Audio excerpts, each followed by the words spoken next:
My bad. All right. Apparently I'm live now. I was not hitting the button I needed to do. My bad. All right. Apparently I'm live. So, what do we got going on here? Well, as the title here suggests, and let me say this first, is my camera right here. My screen is up here, so when I'm looking at comments and everything like that, just know I'm not ignoring you.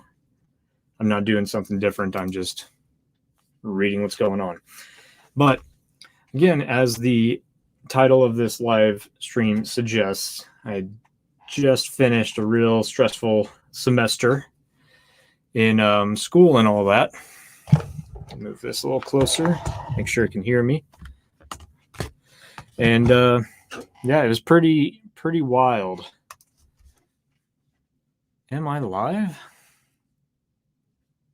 I believe I am. Yep, it says I am.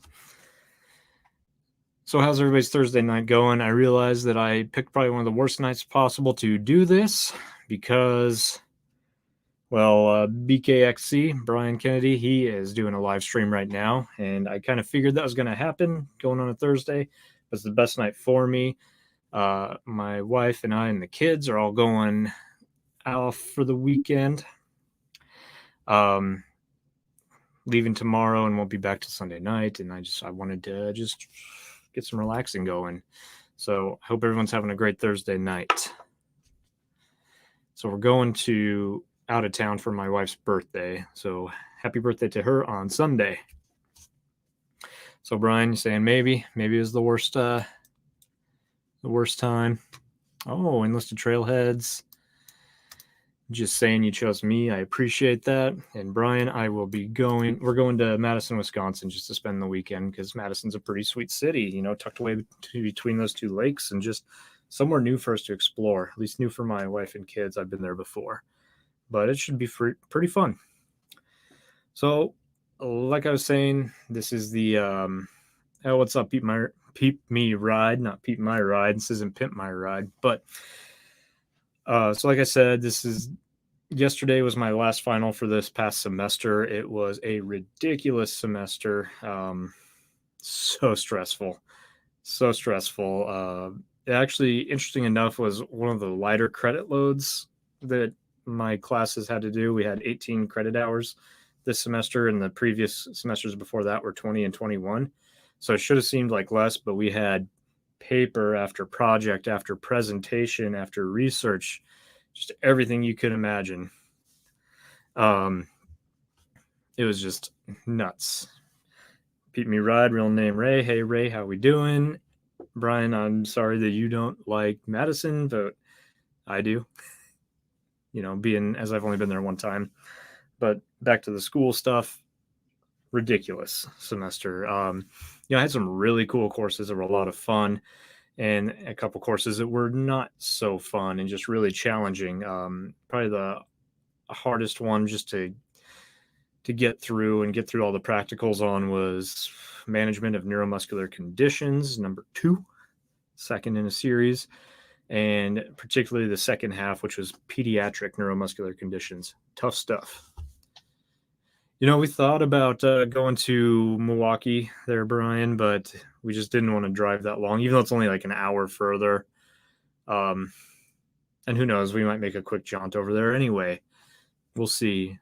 One Eye Blind, what's up, man? How we doing? Hope everything's going good. So it's just always fun to do a live stream, and it's a great way to wind down and everything. I don't know. I know Brian's done some live streams. Have any of you other guys? I know Enlisted Trailhead's been on one, big time now. I think you're with Colorado Kid, that guy. So yeah, today I just wanted to talk about mountain bike progression, some video ideas I have outside of mountain bikes and all that good stuff, and see if you guys had any ideas or just see what's going on. So as far as mountain bike progression, I don't know if you guys have seen my last video, but my classmate and buddy, Spencer, had his first mountain bike trail ride with us, and he did pretty damn good job of riding. And we just want to kind of like keep documenting his progression. Plus, I want to get progression and just like improve on the bike. And last time I went, oh, okay, back. And last time that I went and rode, I did a lot of deliberate practice and very intentional riding where I was just paying attention to my vision.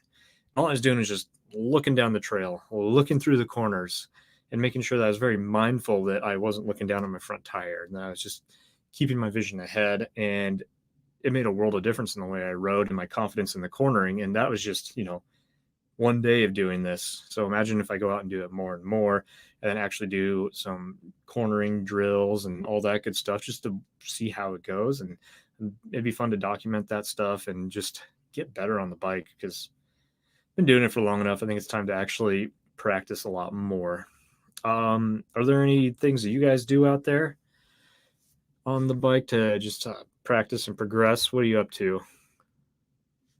So enlisted trailheads, looking where I wasn't to go, not where I'm going has been big for me. Yeah. So pretty interesting thing about your head is it's attached to a neck, which is attached to a bunch of stuff like your spine and then to your shoulders and where your head goes. Turn far enough. Oh, look, your shoulder goes. And guess what? If your shoulders go that way, your arms go that way, your bars go that way, and you end up going right at what you're looking at and hoping to avoid. So if you were just looking, trying to avoid that tree, and you're just staring that tree down, you're probably going to hit that tree. It's just the way it works, Go and practice. Hey, just joining. Well, welcome. I hope I didn't take you away from a sick drum session. Hoping you were not leaving something super fun to come listen to me just ramble on and on, but welcome to the stream. I'm happy to have you here. And so what has everybody been doing to progress on their bike? Or is there anything you've been doing for deliberate practice? I'd like to know. I'd like to know if there's something I should be doing, something you'd like to see me try out, document, film, make a video of, whatever it is. And like I said, we're going to have Spencer coming out more often and just document his progression because it was awesome getting out there for his first ride and seeing how it went. And I want to keep those up. So go and practice. I was going to DM you about riding some weekend. I've just been putting in hours. I want to learn to jump this summer. Well, jumping is something that I'm pretty good at. So if we get to ride, I can help you out with the jumping. It's all the other skills I seem to lack, such as cornering. Cornering is still just the hardest thing ever for me, and I'd like to get better at it. Bryce, interesting to find your feed today. I'm sure not too many people have ridden Murphy and Happy Jack. Have you ridden both Murphy and Happy Jack? So Murphy is pretty cool. Happy Jack's really cool. If you don't know Happy Jack, so it's not in Minnesota. It's in southeast Wyoming, about 10 miles outside of Laramie, and it is rad. Buddy of mine said, let's do front wheel manuals. I told him to lead the session. That's something I want to learn. I want to learn the manual, and I want to learn to do some nose manuals because those are sick, and they're so steezy. They look rad. But I'm not very good at those either. Not on my BMX bike, not on my mountain bike, none of that. But it's good stuff. So Ray here, certainly gotten better at everything. I've made a priority to practice, but I still suck. Man, I've watched a lot of your progression videos, and to say you suck that's just not true, man. And you just keep it up. Oh, that's savage. No, sorry, can't do that. Oh, who wants to kick this person off? In timeout you go. See you, bud. Not sure who that was. It was probably one of my troll friends, but who knows? They're gone for 5 minutes. Might have to just get rid of them entirely. So, Brian, you grew up in Laramie riding Happy Jack, now live 10 miles from Murphy. So, Brian, what do you think about making the switch from being able to ride Happy Jack to Murphy in about the same amount of time? You know what I mean? They're different. They're entirely different. And you can get better. I mean, Happy Jack is rad because you have a lot of climbs and you have a lot of good descents. Murphy is rad because you have a lot of opportunity to get really good at your cornering. And that's what I've noticed about moving to the Midwest is if you suck at cornering, it's really going to show here in the Midwest. There's no doubt about that. And Brian, you've been working on your tech climbs. What have you been doing to work on your tech climbs? I'd like to know. Rad. Another person that we're just going to go ahead and block. Real cool. Out of here. That shit is annoying. That is for sure. So, Justin be riding. Justin, Jamie, whatever your name is for real. What's up? How you doing? It looks like that new project you and Eric are working on is turning out good. Eric, always good to have you here. Hope everything's going well. Is there anybody else on here with moderator status, like you, Brian, or Eric? Either of you, Brian Vaughn, not Brian Cochran. One of you that can help me out in getting rid of these trolls if need be, that would be fantastic.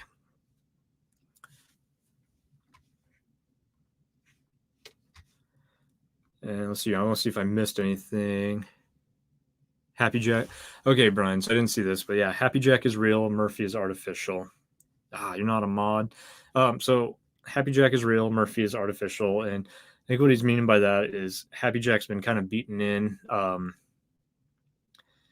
by several different ways, by hikers, by some purposeful building, a lot of hand cut stuff, and horseback has cut in most of Happy Jack. And Murphy is more machine built and more of that Twin City flow that you're going to find out here in the Midwest. So there's just completely different kinds of mountain biking. Doesn't make one better than the other.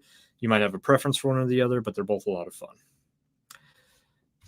And Brian, mostly body position in sessioning climbs. So body position is important when you're doing techie climbs there. Brian Vaughn, you want to make sure you're getting good weight distribution so that you are getting some weight, shifting your weight and everything based on what you need to do. If you need to get your front tire over something, you get a little more weight to the back. If you need to get your rear, you shift your weight, all that good stuff. Pretty intuitive when you think about it, but sometimes hard to put into practice. So just practice, practice, practice. This is cool. And blocked again. And, you want to make sure that your weight distribution keeps your front tire down, but also you're not putting so much weight over the front end that you are spinning out that rear. That makes sense. A lot of practice. Trail Monster, how we doing? Going in practice. Yeah, Jesus Christ, these trolls. I agree. It is ridiculous. I'm sick of these people coming on and doing that. They're being real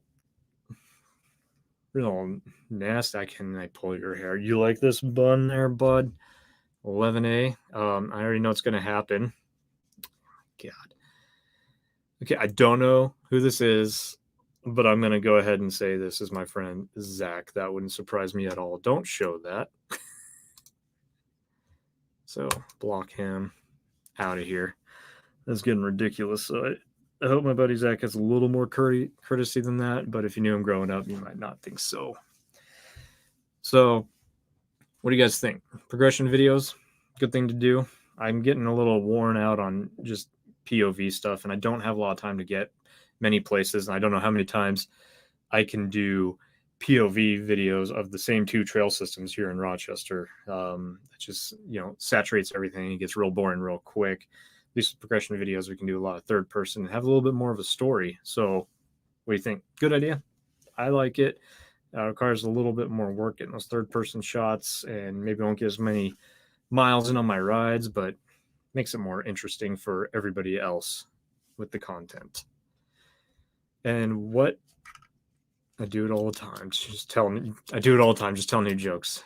Okay, so I can just keep riding the same trail system here a million times and put out a video of it as long as I have stupid things to say. Is that what you're saying there, Enlisted? And riding, you need to do more how-to techniques. What kind of how-to techniques are you thinking there, Eric? Let me know. I think Brian Vaughn, I think the progression stuff will work. Go and practice lacrosse trip. Yes, that's something I want to do. Hold on, I need to go into YouTube Studios and add mods because I don't know what I am doing per se exactly. So I'm trying to get there. The lacrosse trip is something I definitely want to do. The trails at Hickson look sweet. Oh, look, an actual question from one of these. Yeah, there we go. I ruined it. Well, if you'd stop with the comb and shit. This is a RockShox Pike, 29er, 140 mil. Okay, that good for you? So now you're out of here too. See you, sucker. This is ridiculous. Cornering, jumping, how to ride a wheelie. Oh man, how to write a wheelie. Well, you wrote it just fine there, Eric. Wheelie. Good job. How to do a track stand, you know, all the things that you do very well. First of all, I don't wheelie to save my life, and I don't corner well at all. Jumping, yes, I can jump and stay on the bike, but I can't whip or anything like that. So that's not going to work. I can maybe do something about jumping. That's about it there. Track stands, yeah, I can do that really well. You know that. I don't know if there's much of. I can try to do a how-to on that for you. I'll try to figure that out. Hold on, I'm still trying to get in here and fix things I need to fix. Brian Vaughn, I'm kind of dumb. How do I add mods? Go here, click buttons.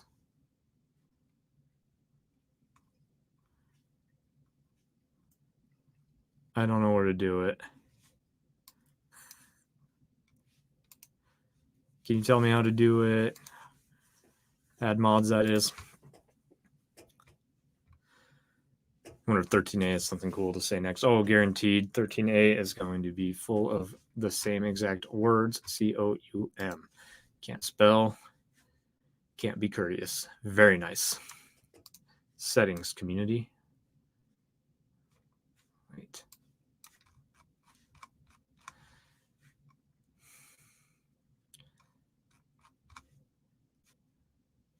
Okay, there's settings. There's community. Oh my goodness.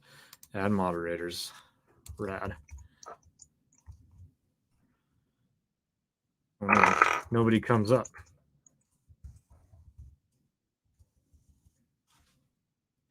Oh. Okay. It's a lot of work for me just to make it so I don't have to click as many buttons. Can you ride me like your bike? All right. Out of here. Not you. Out of here. Nice. Glad your semester's over. Thanks, Scouts out. Appreciate that. I am happy it's over too. Unfortunately, on Monday, I start another semester. But this semester is only 4 weeks long and has some pretty cool classes like differential diagnosis and some like other sweet things and systems reviews and all that good stuff. And then once that semester is done, I am off to the clinic for a year to work full time in 4 different settings. Those different settings are going to be acute care, outpatient ortho, inpatient neuro rehab, and then sports med to finish it off. And then I get to graduate and be on my way to having a career and doing something I love. Okay. Sorry, I'm doing a lot of clicky clack in here. Paste. Okay. Okay, Brian Vaughn, you're a moderator now. I figured it out. Thanks to you.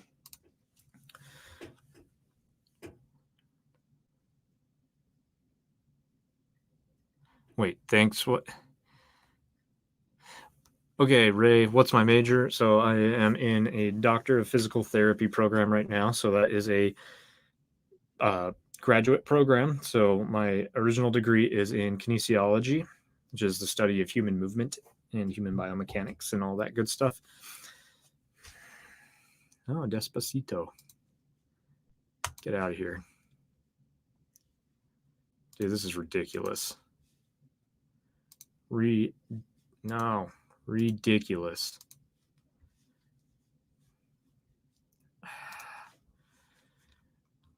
It is not letting me get rid of this person. Brian, can you take care of that, or have you already?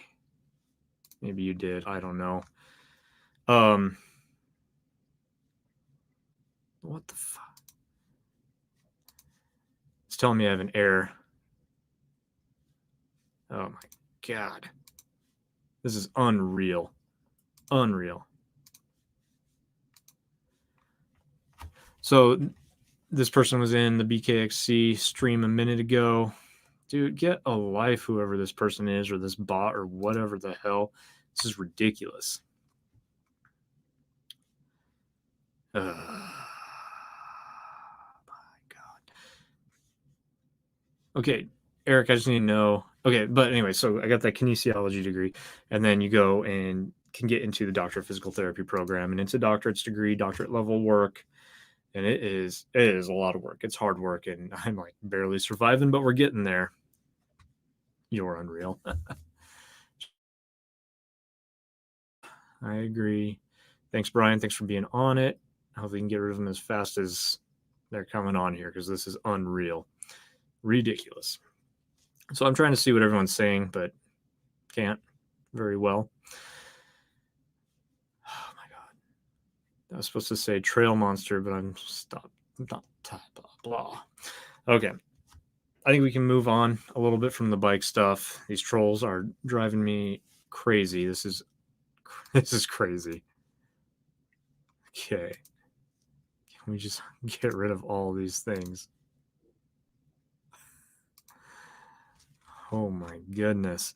So where was I? I can't even believe it.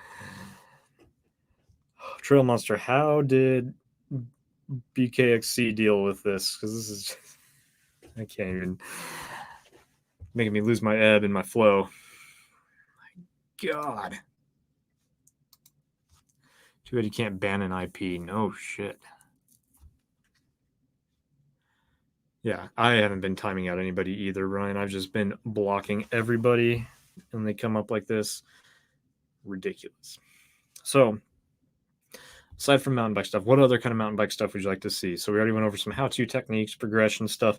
What kind of, for those of you that have YouTube channels, what are your plans for videos coming up here in the near future, or when the sessions are going good? Don't know if that would work with live streams. I don't know either. Riding with Andrew.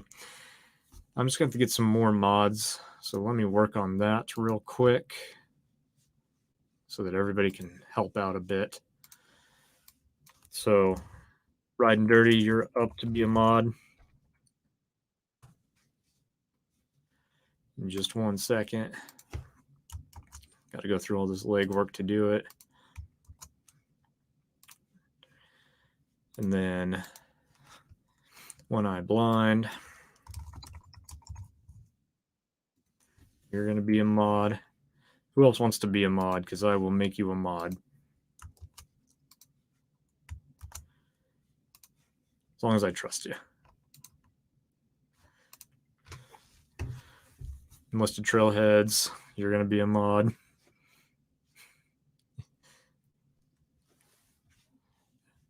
All right. Looks like we might be getting ahead of everything finally. I hope. So, go and practice. You haven't uploaded in months. So, are you planning on just doing some more drum practice videos and drum videos? Because those are rad. I always enjoy watching somebody just shred it on a kit. It's so cool watching drummers play. Partly because I can't very well. And then Nate Fast Bikes, what's up? How you doing? Thanks for stopping by. Middle-aged Masher. What up? Let's talk drop D tuning. Always down to talk tuning. So, okay. Let's get to that in a second. After I get a couple more mods in here, just to make sure we are set to battle everybody, to battle the hordes of everybody coming in. And then we can get to talking. I'm sorry about this. Definitely didn't expect this to happen. So hearing that the same people were in BKXC stream makes me happy to know it's not my buddy. It's not my friends. So that's nice.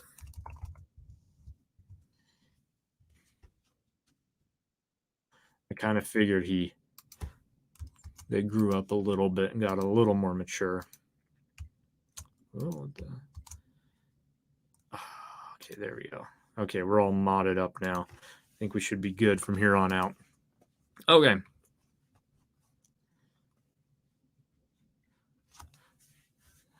What a low life. Imagine being such a loser that you say nasty things to Travis. Awesome. Okay. Well, let's get back up here to let's talk drop D tuning.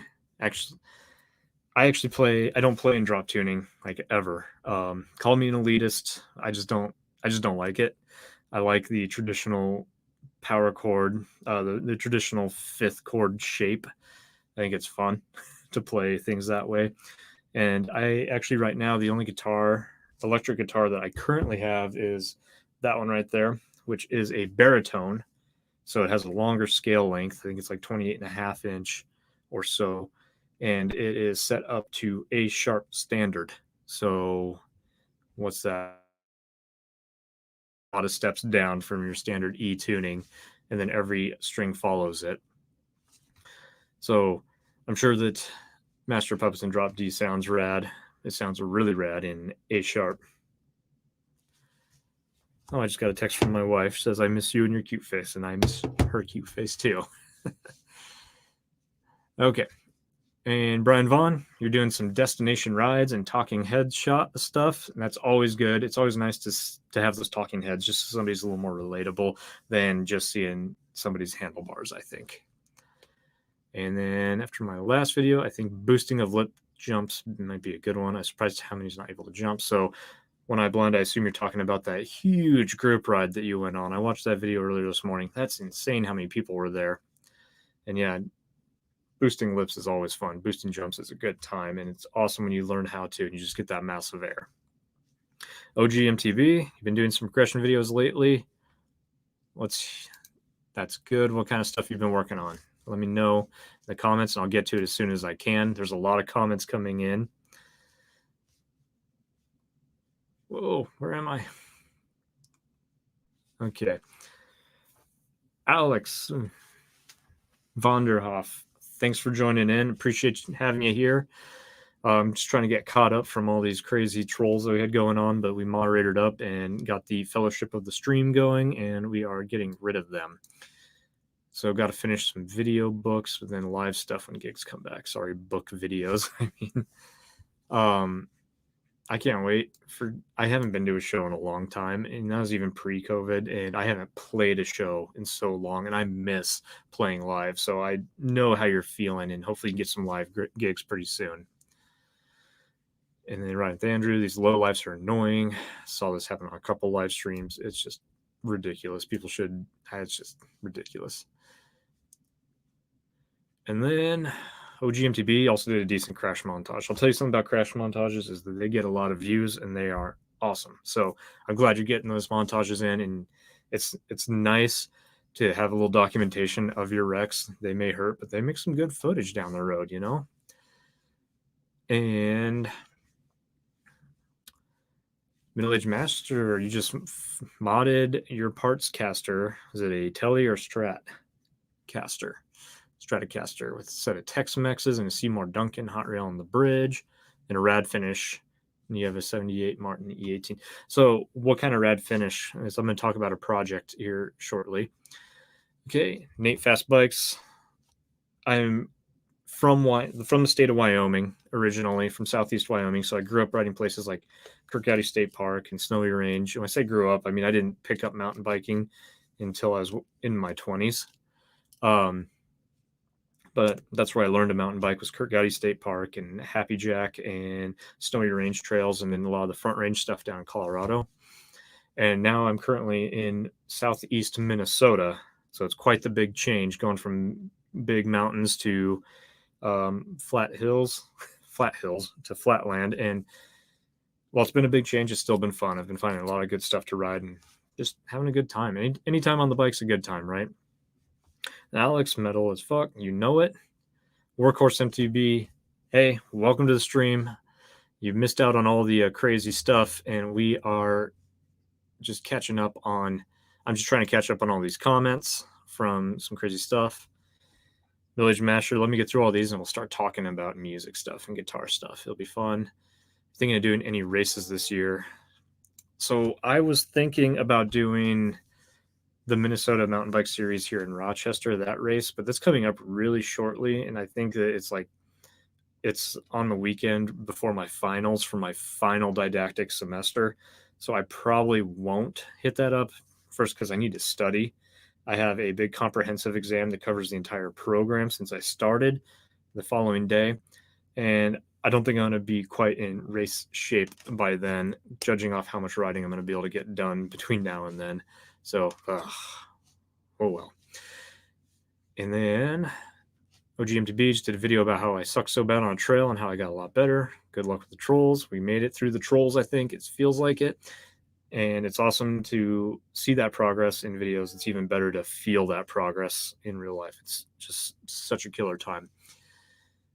And then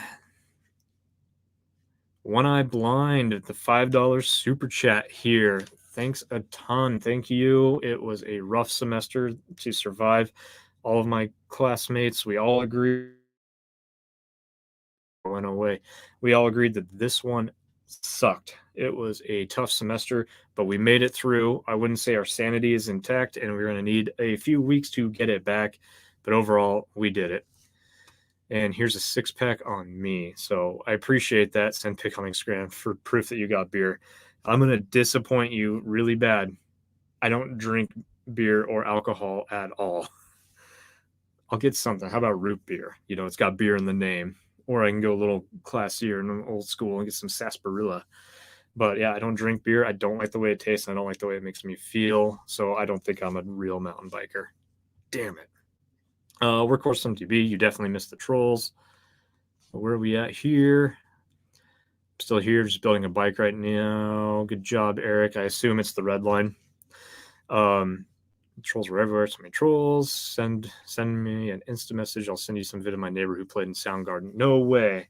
It's in Soundgarden. That is sick. That's such a killer group. Mountain bikes didn't have shocks when I was in my 20s. Workhorse MTB. Well, when I started, I rode a 29er hardtail, and it was, you know, like a 2010, 2009 29er hardtail. And the geometry on it was so terrible. It was like being on a mast of a ship, and the shock sucked so much that it was a rigid. So can I be as cool as you? Can I kick it with you? I hope so. That bike sucked, and at the same time was pretty sweet. And it's actually, my nephew has that bike now, and he's rocking it. So the geometry was awful.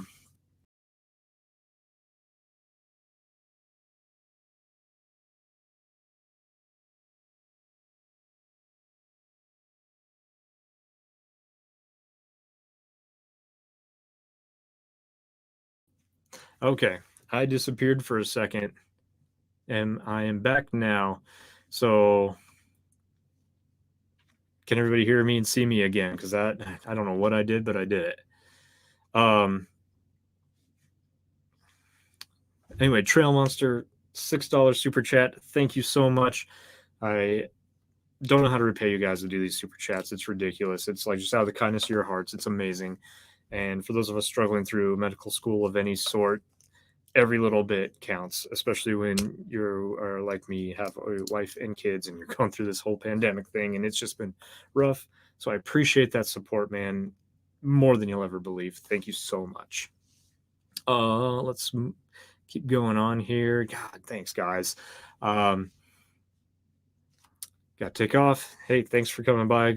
Go and practice. Appreciate that. OGMTB from Minnesota, live in Washington now. State of Washington, because we're actually looking at moving there when I'm done with school. So that'd be pretty cool. And yes, Brian Vaughn, no beer. Sorry about it. But Middle Age Masher has one to make up for me. So I'm going to just kind of move down here and just get to where we are. Yes, I removed myself from the stream. I don't drink either, so that's 2 of us. Good job, Eric. It's good to know that some of us just don't have that refined palate, and we still just eat chicken nuggets all day, right? Dang, Trail Monster is killing me with this gratitude. I can't thank you enough for the support. Thank you so much. Thank you for, checking out the videos, getting on the stream, throwing some cash. Jesus, that's awesome.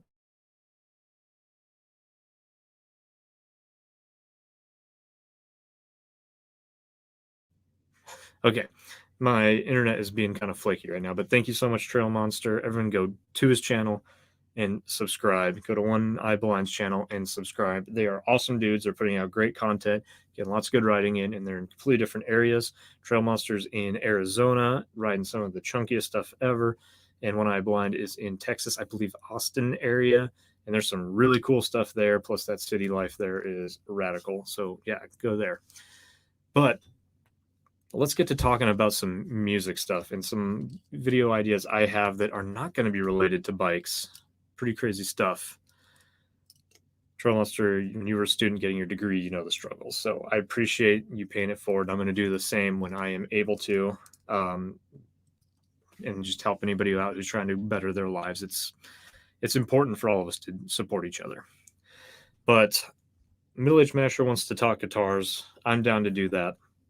So as I mentioned here, that guitar right there is my only electric currently that's here. It's a baritone. So it is made with a longer neck than your standard guitar.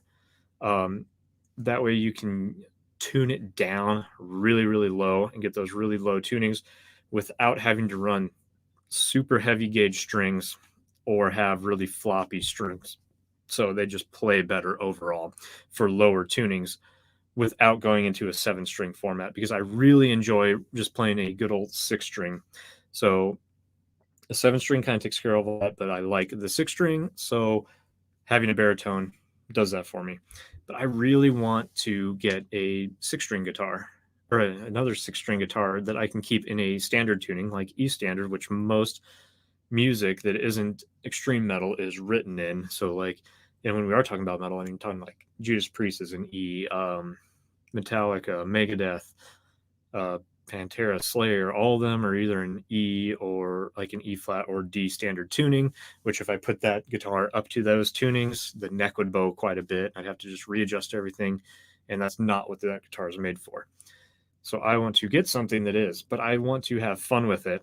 And this idea was presented to me from my friend Andy Watson, and he is one of my best friends for as long as I can remember. We both started playing guitar together at the same time, and I got to the point where I was pretty good and just happy with it and went on and joined bands and made music. And he kept going to the point where he is fluent in music. And there's a difference between being able to play and being fluent with music. And he is fluent. You can give him a key and he can shred that key. And if there's a key change, he can make it flawlessly and he can write some really cool stuff. He has a Bandcamp. I will link it in the chat, and he just writes some really cool stuff. 15A is gone. And he just writes some really, really cool instrumental stuff, something more like what you'd find from your Joe Satriani's and your Paul Gilbert's and your Tony McAlpine's and things like that. So let me get that link going here. Move all this stuff out of the way. And so you can check it out on Bandcamp. Maybe. Where's he at?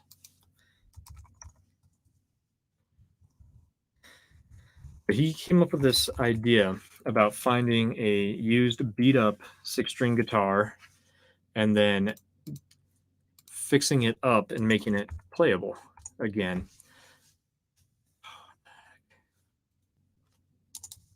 I'm trying to find his thing and it's not popping up anywhere. I'll get that a little bit later here. And he found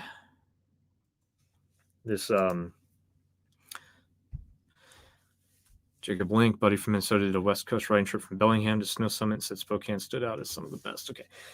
And yeah, I've looked a lot of the Spokane riding and like to do that. But he came up with this idea of finding an old beat up 6-string guitar and bringing it back to life. So finding something that's just in need of love, has been neglected, and essentially rescuing that guitar and pulling it all apart and redoing all the wiring and sanding it down and giving it a unique paint job and resetting it up and intonating it and getting new strings and cleaning up all the hardware and make it just like a shredding machine and make it playable again. And I was like, I really like that idea. I'd like to do that. And then I can have this like sweet guitar. And then he also said like, and then you could auction it off to your followers.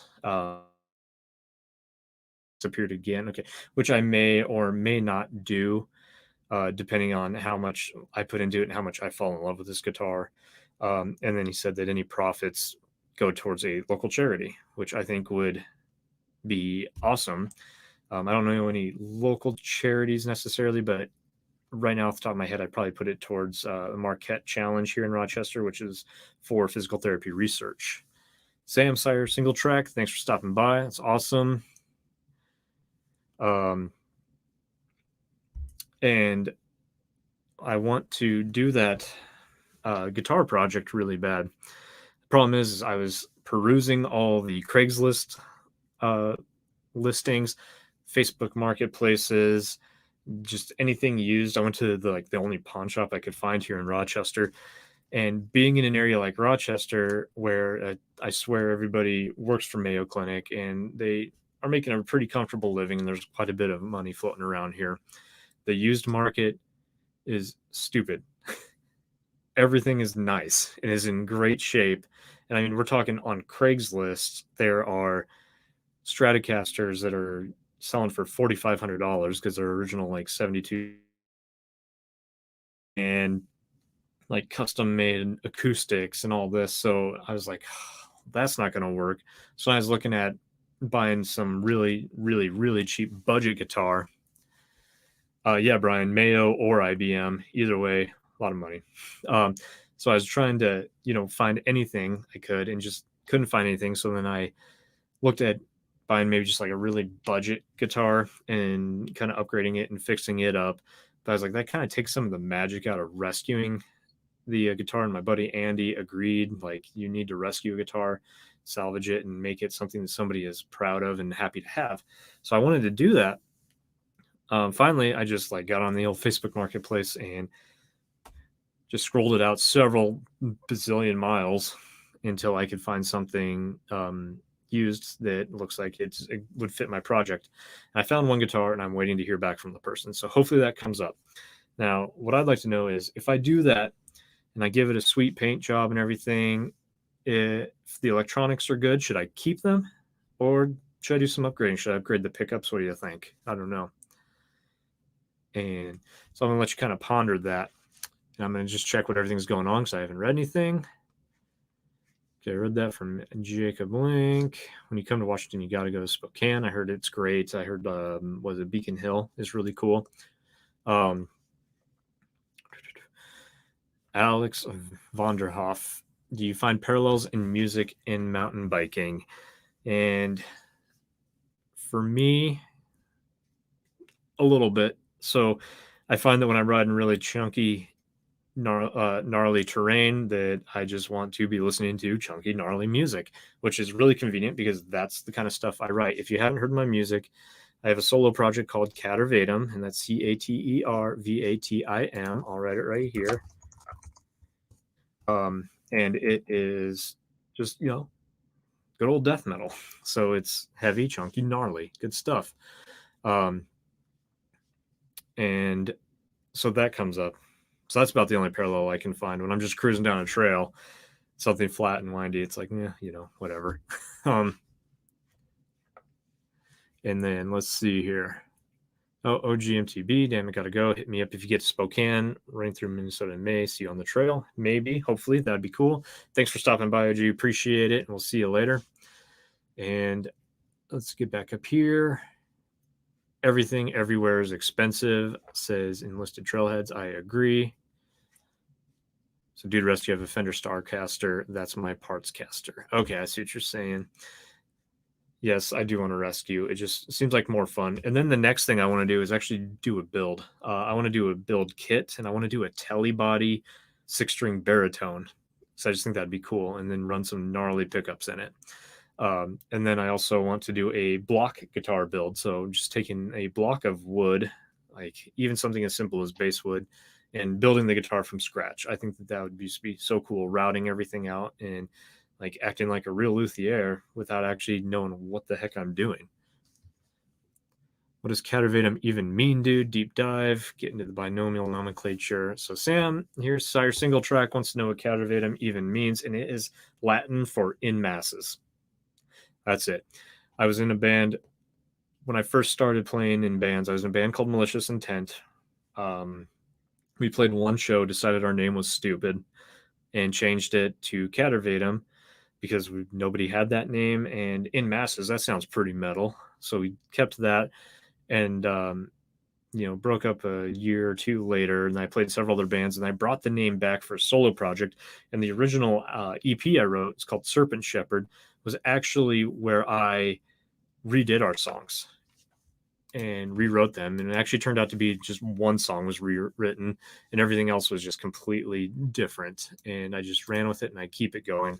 I just enjoy the name, enjoy the logo, and all that good stuff. So there's that deep dive there. How many of you guys play instruments? Obviously middle-aged masher does. Go and practice, he's gone, but he does as well.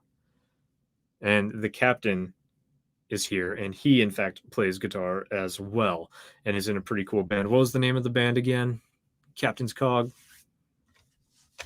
I noticed that there are a lot of people that ride mountain bikes and play instruments because you know what, you should have more than one hobby, make you a well-rounded person. And if you don't, well, I don't know, you can't just live, eat, and breathe one thing. You get real boring to everybody real fast, and probably to yourself too. Illegal Truth, that's right. Illegal Truth is a band. It's a sweet punk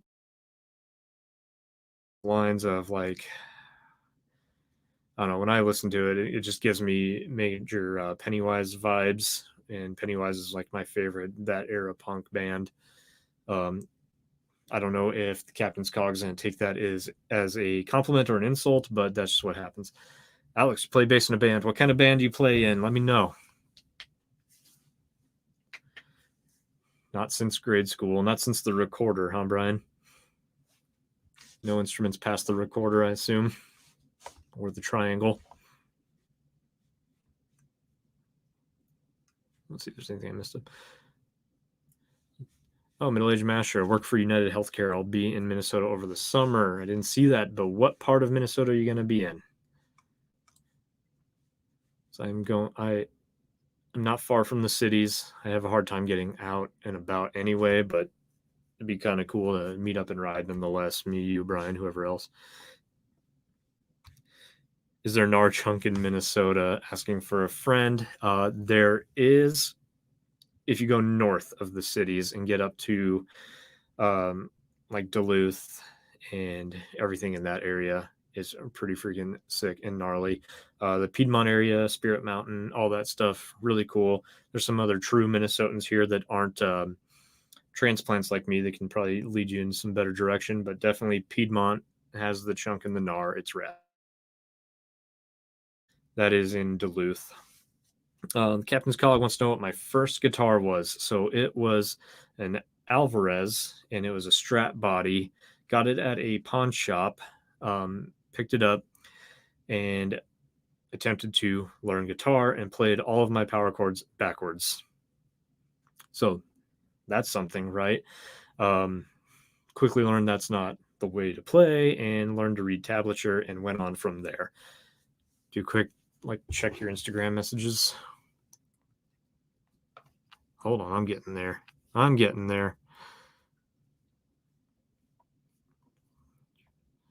See, middle-aged masher, that's what I'm talking about. That's the kind of rescue I want, is something just like that.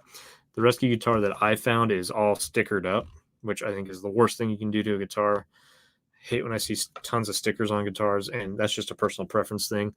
But what you sent me is a perfect rescue guitar, and that's what I want to find. What do we got? Pawn Shop Alvarez tight. Yes, it was great. I'll take you to Elm Creek. You'll be amazed at how smooth we can make a trail. So I'll bring my roller skates, not even my roller blades, some roller skates, and ride that with you. All right, Brian.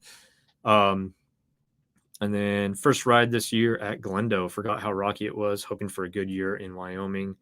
Man, I miss riding in Wyoming. There's a lot of really cool stuff there, and it's a highly underrated state for riding, which is the way that we like it. Being a Wyoming native, we liked that there weren't a lot of people, and we liked that we can go out and ride some sick, gnarly trails without running into a ton of people. And then eventually, Coloradans, nothing against Coloradans here, eventually, Coloradans discovered like Kurt Gowdy State Park, and they discovered that Wyoming is pretty rad. And now we joke that Wyoming is Colorado's biggest state park. And if you go to Kurt Gowdy on the weekend, it's just a sea of green license plates. And One Eye Blind. Yes, I missed out ignoring Wyoming since I lived in Fort Collins. You do grunge sponges. We cover stuff, alti grungy stuff. The Havana Sleeve, Twin Cities. I'll check that out. Thanks for letting me know. Give that a looky-loo. And let's see, where are we at here? Okay, I don't know if you guys saw the comment here. This comment, row. So there is a page. It came up under Sire Single Tracks recommended, which was my Manitou Mezzer death metal song that they posted up on their channel, and it's just pretty funny. I was like, are you serious? They posted it up in like January, and I put that thing out like just a few weeks earlier than that. So it's been up for a while, only had 23 views, and they credited me in the description. So I was like, well, whatever. I guess it's exposure. It's just funny that happened, and nobody they didn't ask me if they could do that or anything. But no hard feelings. It's just funny because it literally just says row and then a bunch of another language, something presentation, Manitou, yada yada yada. Captain's Cog says I like good grunge. I shouldn't say I like good grunge. I like grunge, but it's not something I listen to all the time, so I can't name all the super good bands. So that was a stupid sentence for me to say. Hey, does anybody want to hop on the stream with me? So I can throw out an invite link and we can chat for a bit and go from there. Anybody down? Here, this is what I'll do. I will copy this to the clipboard, paste that in there. Now, if you want to join, you can join if that is on there. Yep. Oh, Chad. Chad is here. Grunge is the best music ever invented. But in the times I've ridden in a car with Chad, I would have figured that he was way more into stoner rock and doom metal based off of what we listened to all the way to Duluth and everything like that. List Trailhead says give him 10 and he will be in. Perfect. You'll just want some headphones and everything. I should get mine ready. Sire Single Track. Who cares if you're at work? Just get on. It's fine. Yeah, Chad, he called out. Speaking of good root beer, how's that root beer that I got you, buddy? And the story behind Chad and the root beer here is he was helping me film quite a few videos, especially up in Duluth and a few here in town and everything. And I was always like, man, how can I pay you back? He's like, I'll just give me a root beer. Just give me a root beer. Just give me a root beer. And this was in like October of last year. And I never got him any root beers. So finally, I was at Hy-Vee, the grocery store here, and saw this really good root beer, 1919. And I got him 2 cases of it to finally pay him back. And it's good stuff. So, yeah. I'm about to eat dinner and not camera ready. Hashtag Colorado Kid. I'm surprised Colorado Kid's not here trying to take over the stream. That's what he does after all, you know?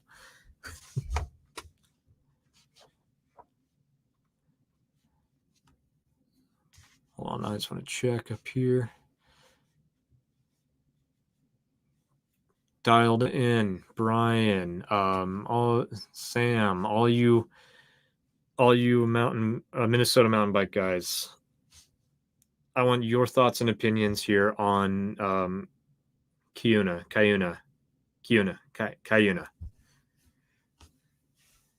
Is it a yay or a nay for you guys? Because I always hear some people are like, just skip it if you get the chance, or you have to ride it, or there's certain units you definitely have to hit, otherwise avoid these. And it's just all conflicting evidence. And I just want to stir the pot here a bit and see what you guys are thinking. So let me know.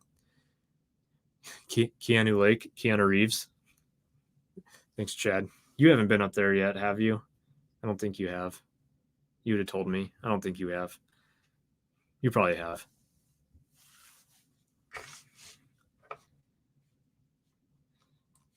You guys are all slow typers. You gotta be like me.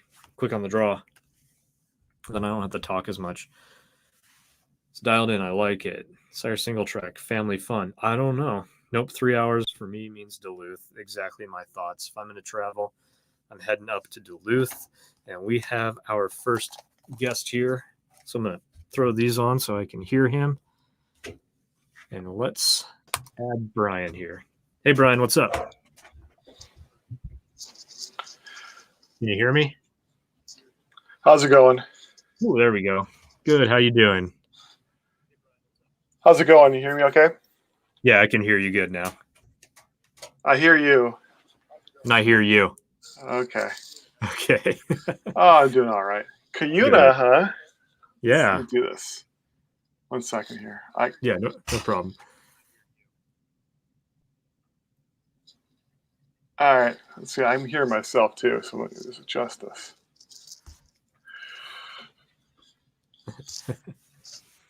Don't hear. Oh. Well, they all say we can hear both of us, so should be good.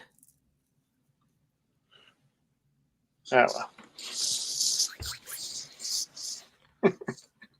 Oh, real quick before you start talking about Cuyuna. Okay, Cuyuna. Got a super chat here, $5 from VAC MTB, otherwise known as Venture Apparel Company, which that's what this shirt is. They make there we go. They make awesome bike related merch. You should check them out. They are coming out with so many jerseys now. So that website is ventureapparelco.com. I'll pop it in the chat here. Thanks a ton, Alberto, for everything you've been doing for us and for the mountain bike community. You're awesome, man. And thanks for that super chat. Super appreciate you. So let's talk Cuyuna. There we go. How laggy are you there, Brian?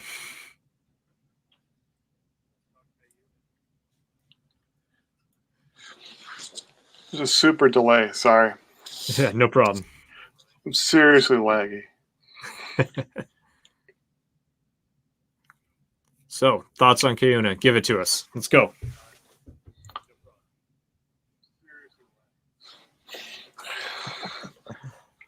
All right. There we go. It's a great place to take your kids to go ride. Is that all you got for us? God, this delay. What is going on? Yeah, the blue trails there are pretty much green trails everywhere else. The flow is nice. There's some fun trails.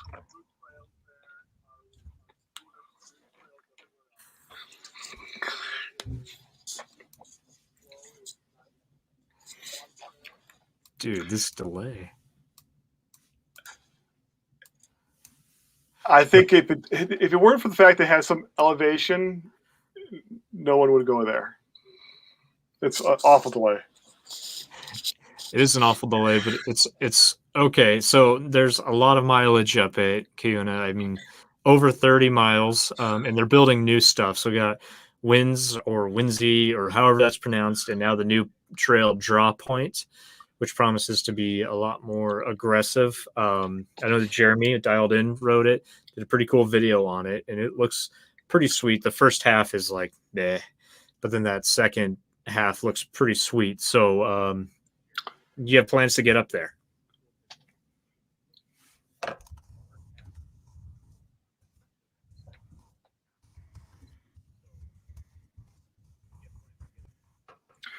Yeah, I do have plans to get up there. I'd say it's 27 miles of pretty boring single track and a couple miles of good stuff. but for me, I don't want to go there that often. I'd rather go ride somewhere else.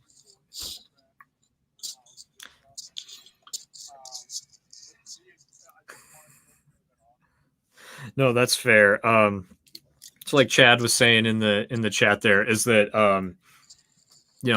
for a 3-hour drive for us to get to Cuyuna, then we might as well make that little extra trek to get up to Duluth.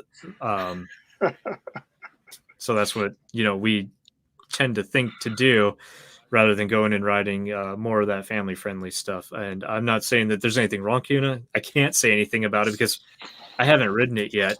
Because when I think of that trek, it's up to Duluth for me.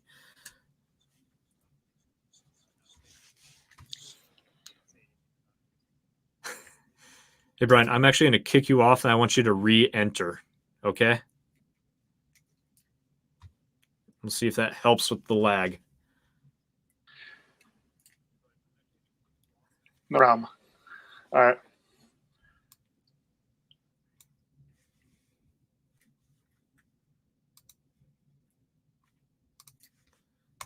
Okay, I just kicked Brian, and now he's got to re-enter. We'll see if we can get something a little better going because that was crazy. I've never had that lag before when I have multiple people on. So once he gets back on, we'll enter him on there. So Sire Single Track here is talking about Tioga, and that's another place that I would like to hit as well. But again, that's just such a long drive. I mean, how far is that? Yeah, exactly. If I'm going to go that long, go up to Copper Harbor, which I mean, still even a longer drive, but it looks sweet up at Copper Harbor, up the UP, the Upper Peninsula. And someday I'll get there before I move out of the state, assuming I move out of Minnesota. We'll see what happens. It all depends on jobs and work and all that good stuff. So we'll see. Come back here. Here he is. Let's see what happens. Let's see if he's still on the moon or on Mars or the International Space Station. And we have a second guest here. Is this any better? Hey, that sounds, I don't know. You tell me. What is up? Oh. What? Hey, what's up? No better for you?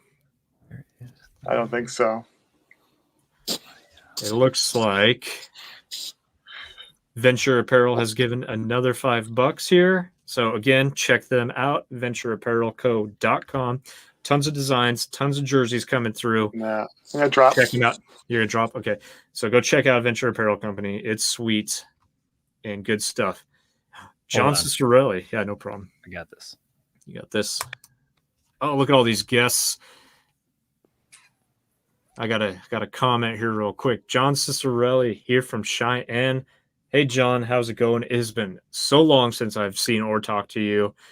I hope everything is going well for you as well over there. I know you get to do a lot of work outdoors, so yeah, things should be going good for you. And Chad says, Minnesota for life, ? Right now, I'm going to say no, but a year from now, we'll see what happens. How's that? So, got Enlisted Trailheads and Jeremy up, man? from Dialed In. What's going on? How's everyone doing? Good. Can you hear me? I can hear you. All right. I had more time to prep for the last one, but it's okay because I'm a professional. Exactly. Listen to that, Mike. And then Jeremy, what are you saying? Use your words. Can you hear me at all right now? Yeah, I can hear you. We can hear you. There's no crazy. iPhone is working, man. Yeah, my apologies. I actually replaced the screen on this iPhone. It's really blurry here, so I'm not coming in HD at the moment. Sorry, guys. You're not, man. You're failing us out. Jeremy, go to sleep. You're blurry. And Dad Life from John Cescarelli. Absolutely. Dad Life for me, too. Dad Life and school life. It's rough stuff. So, Enlisted Trailheads. The dad bod is so real. God. So real. So, Enlisted Trailheads, what's your story? Let us know. What's up? So, yeah, I'm out of California. And I'm currently in the military, so I kind of travel all around the state and do all sorts of crazy stuff. But been mountain biking for about 10 years now.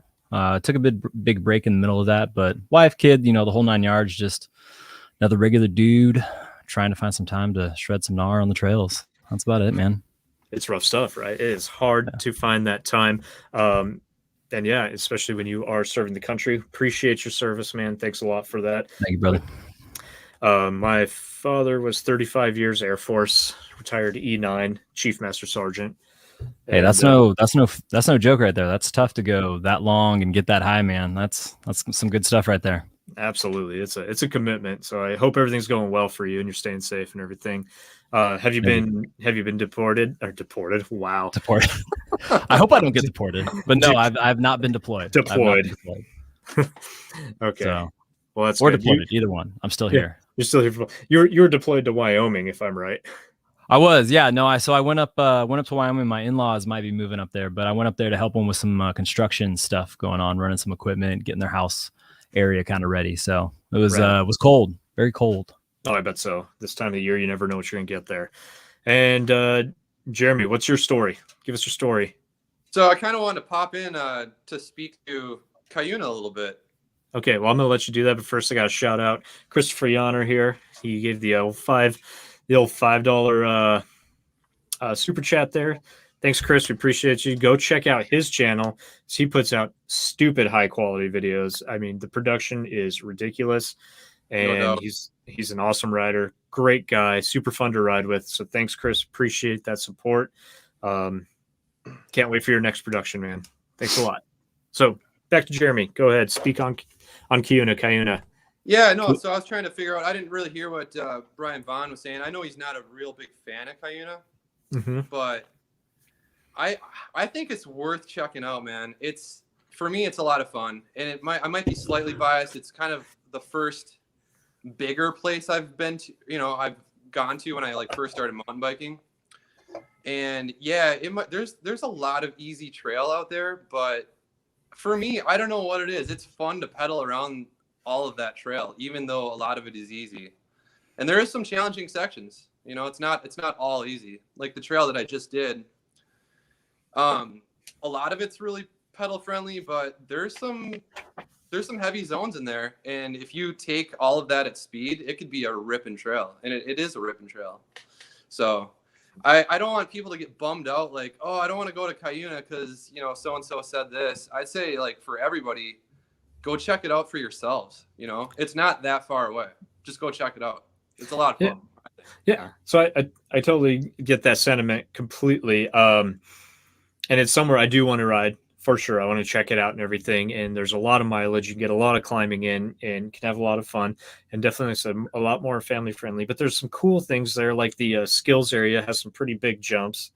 Yaki units, I think, has some pretty cool rocky areas. Might be Yaki. I don't know. I don't know the units. I haven't been there. Yeah, I think it is Yaki unit that has a technical kind of skill zone with some chunk and some little skinnies and stuff.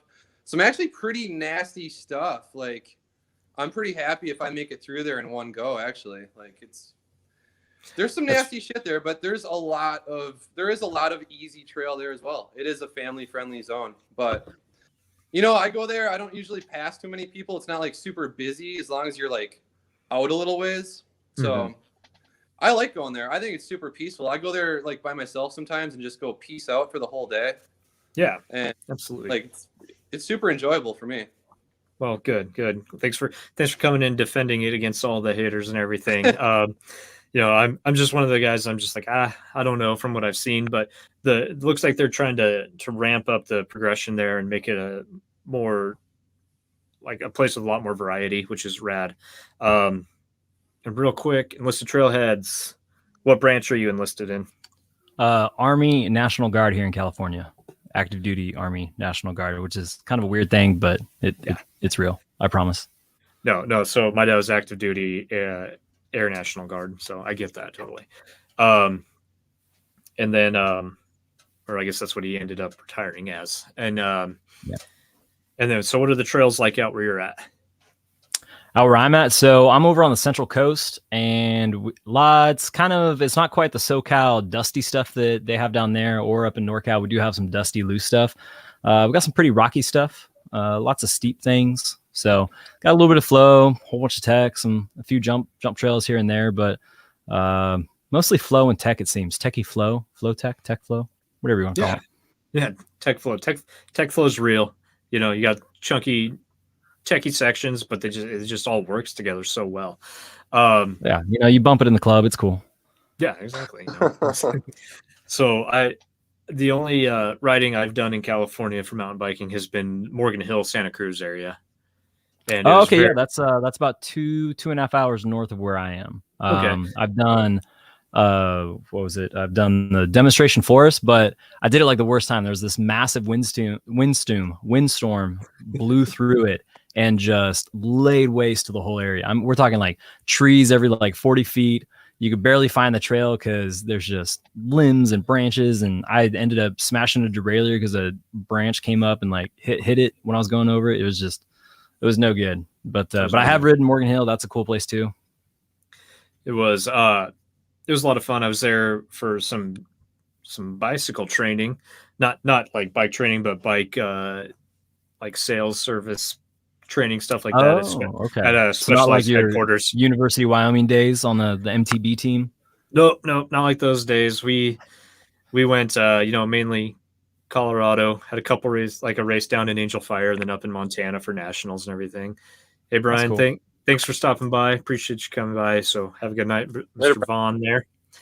Yeah, like the mountain bike team stuff was really cool. That was a lot of fun. So what got you two started into mountain biking? Let's talk about that. So let's see, where was that? I was working at a youth camp for like a church youth group camp. I used to do summers there in Soda Springs, just outside of Tahoe. Well, it's kind of like the Truckee Donner area. And the guy that we worked for, huge mountain biker, road biker, was a Specialized Pro dealer because of all the bikes he bought for the camp. And so he was like, hey, if you guys want to, I can use my deals and get you guys sweet stuff. So he ended up getting me a cool Specialized, I forget what it's called back in the day, but it was a hardtail. And then I cut my teeth up in the Tahoe area. I mean, I think a lot of the trails are kind of gone with and they've been replaced by new ones, but that's where I picked it up and then just kind of kept it going through college. And it fell by the way when I first joined the military, but started to pick it back up down here again. Sweet. That's a good story. That's a pretty lucky chance getting to get some good deals on bikes and everything. I'll let Jeremy speak. Yeah, absolutely. I'll let Jeremy speak and then I'll tell my story. How's that? Oh, I'm real not quick, sure what I'm supposed to speak about here, man. What's that? What am I supposed to be speaking about here? I forget now. How'd you get started? What's the subject matter at hand here? How'd you get started into mountain biking? Let's talk about that. And good night, Chad. Yep. Good night, Chad. So I had a little stint at BMX back in the day, or I was actually racing BMX bikes, not very competitively. I went to Rabines Arena, if anybody remembers that around here. I know you probably weren't around here, Travis, for that time. No. But yeah, started in BMX. I kind of grew out of the BMX. Then I ended up skateboarding for a big chunk of my, younger adult life, I guess. And actually, I've only started picking it up in the last couple of years, like taking it like more seriously. So, yeah, I mean, like this, I'm 40 years old now, and like I've never been like this good on a mountain bike in my entire life. So I'm still progressing at 40. So I'm pretty stoked on what I've been able to do. Yeah, Jeremy, from everything I've seen and heard of the lore of Dialed In, you shred pretty hard, and you're riding a bike that is way more bike than you need for most of the stuff around here, and you're still killing it. What's your wheelbase on that thing? Like 40 feet? I don't know how you're making any turns. You can probably fit 2 wheels in between those wheels. Yeah, it's pretty ridiculous. It's crazy. So I really got my biggest thing is I want to go to Copper Harbor and do man pants. And so that's really the drive behind getting like a bigger bike like that. Something, because, I don't know, most of my initial videos were on the Cannondale, which is a pretty weak bike. And I was pushing that bike to the limit. And that thing actually, some guy got back to me and was like, yeah, the frame's cracked on the bike. I'm wondering if I can get like, he's trying to get like an insurance, or not insurance, but like trying to bring it back to Canada. Warranty. Yeah. Warranty. Yeah. And I'm like, no, dude, it's been around the block. That thing had like 2 owners after me too. So, so yeah, I had to get a bigger bike, man. That thing was kind of like, I was putting that thing through the paces for sure. So this year I plan to do man pants. If any of you guys have seen that feature, it's pretty sick. It doesn't look too crazy. It's just my buddy got that feature into my head like it's the most nasty, craziest feature. So it's a big head game for me right now, but I'm gonna tackle that one this year. So I just want to say that Mike was on for a second. He just jumped off right when I was about to say hey and ask him a question. So hopefully he'll come back, get him back on here. Until he does, like, yeah, you definitely push that bike hard. Man Pants does look pretty gnarly, especially at speed. Some of the things was like watching some of the race footage when they race that thing. You're just like, damn, yeah, it gets wild. It gets wild. All right, Mike's back. Hold on. I don't know what happened. Can you guys hear me okay? Yep. Yeah. Okay, cool. I got the headset on, so. Awesome. So Mike here, he's with the channel One Eye Blind. What's up, guys? Go check out his channel, check out everything. He just built a really sick new bike, but I want to hear about how he got started in mountain biking like I did with all of you so far. Yeah, that's cool, man. I probably got more serious into it right before 9/11 happened. There's a guy that actually got me started, man. I just bought back when it was a Bontrager. I think it was a Gary Fisher. There you go. Gary Fisher. I think it was called like a Marin or something like that. A Marin. Marlin. And, Marlin. There you go. And it was pretty nice. It was just a hardtail, and I didn't know anything about it. I wasn't wearing helmet, gloves, or nothing. Just riding the local trails. And a guy I worked with, man, he was hardcore rock climber, came from Colorado Springs. Big into mountain biking. And he's like, "Hey, you mountain bike?" I was like, "Yeah, mountain bike, I guess." And man, I mean, he put it on me, man. Not even probably 2 miles. I was like hosed. I was like only like 23 years old back then.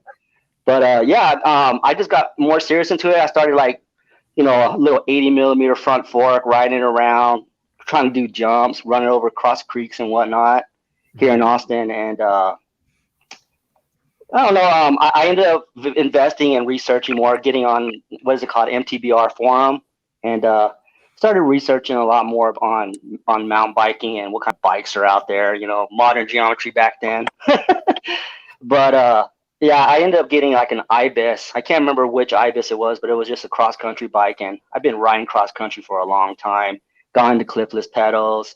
Never really did any big drops or jumps like that, but just really fast, average pace. Like if you want to talk about Strava, I used to ride about 9 mile pace, 10 miles, and used to just get around. But started doing enduro, trying to riding now for about 2 years. But I thrashed, like I was talking to you, Travis, I thrashed my shoulder.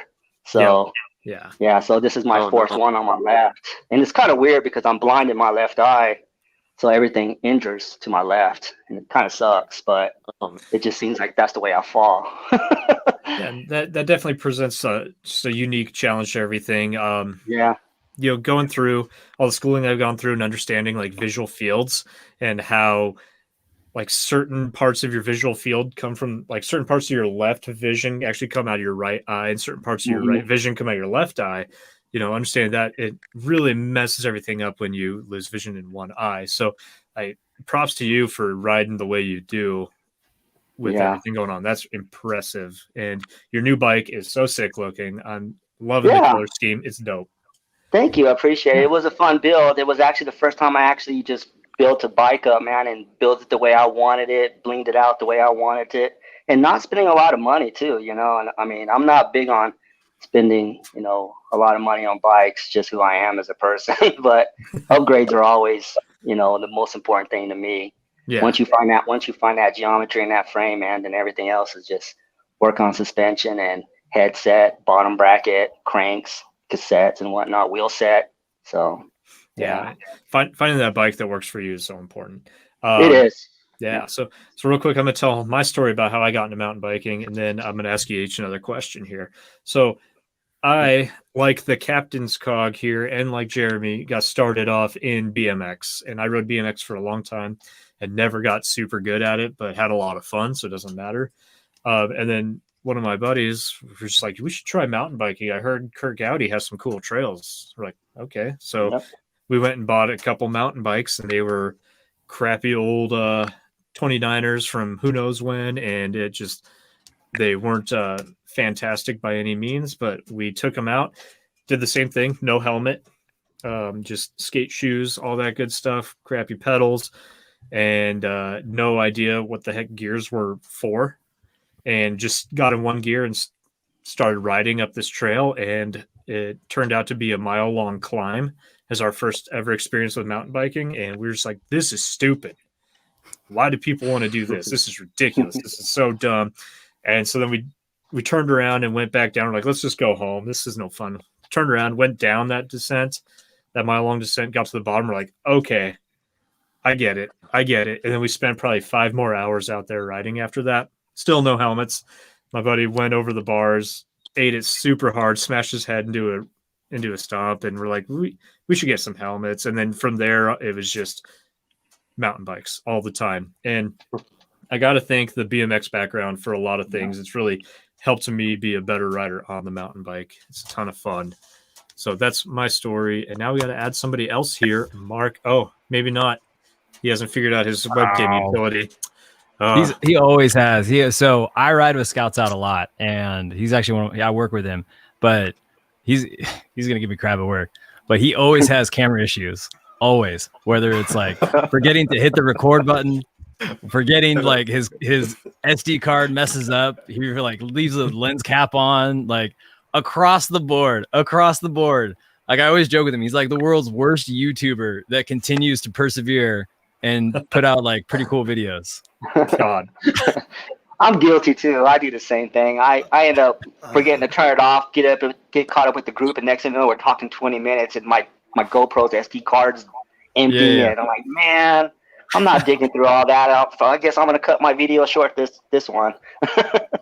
Yeah, we're always like, hey, you on? Am I on? Am I on? You on? Red light? Where's the red light? Where's the beeps coming from? Whose beep was that? God. So I was just I removed him till he gets that figured out. But so I'm gonna be getting off here at about 10:30. But let's go through a couple more questions for each of you. So worst wreck. Let's hear it.